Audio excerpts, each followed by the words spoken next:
తెలుగుదేశం పార్టీకి ఈ రోజు కొత్త కాదమ్మా. 1983 నుంచి కూడా ఈ ఆటుపోట్లు ఎదుర్కొనే దాంట్లో ఎప్పుడు ముందుంటుంది.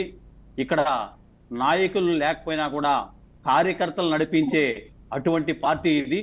ఈ తెలుగుదేశం పార్టీ చాలా పటిష్టంగా గ్రామ స్థాయి నుంచి రాష్ట్ర స్థాయికి, జాతీయ స్థాయికి కూడా ఒక మంచి కేడర్ ఉండే పార్టీ ఇది. ఈ పార్టీని ఎవరు గాని అణగదొక్కాలని చూస్తే అదంత ఆషామాషి పని కాదు. అదేవిధంగా మా నాయకుడు చంద్రబాబు నాయుడు గారు ఈ రోజు ఆటుపోట్లు ఎదుర్కోలేదు. కానీ ఈ 73 సంవత్సరాల వయసు గల వ్యక్తి ఒక మీటింగ్లకు కానీ ఉదయాన్నే బయలుదేరితే సాయంత్రం కానీ రాత్రి 11, 12 వరకు కానీ ఏకదాటిగా నిలబడుకునే ప్రసంగాలు ఇచ్చిన వ్యక్తి జైల్లో ఎన్ని ఇబ్బందులు పెట్టినా కూడా తట్టుకునే ఉండే సామర్థ్యం మా నాయకుడికి. అదేవిధంగా మేము ఈ రోజు తెలుగుదేశం పార్టీ, జనసేన పార్టీని కూడా మేమందరం కూడా స్వాగతిస్తున్నాం. ఎందుకంటే మంచి నిర్ణయాలు తీసుకుంటారు.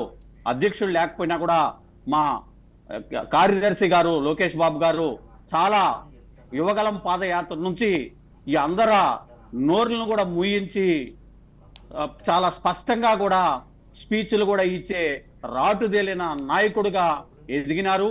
ఆచితూచి నిర్ణయాలు కూడా తీసుకునే శక్తి సామర్థ్యాలు వచ్చేసి మా లోకేష్ బాబు గారికి ఉంది. అదేవిధంగా కూడా మా పవన్ కళ్యాణ్ గారు కూడా ఇప్పుడు కలవటం కూడా మేము చాలా మంది మా కేడర్ కానీ, మా నాయకులు కానీ, మా కార్యకర్తలు కానీ, ఓటర్స్ కూడా అందరూ కూడా స్వాగతిస్తున్నారు. ఇప్పుడు ఎక్కడైనా 10 మంది కూర్చున్న దగ్గర ఎవరైనా అనామకులు పోయి కూడా వింటే ఏమంటున్నారంటే ఇది దగ్గర పడింది, ఎవరు కానీ మేము మాట్లాడకుండా పోతున్నాము.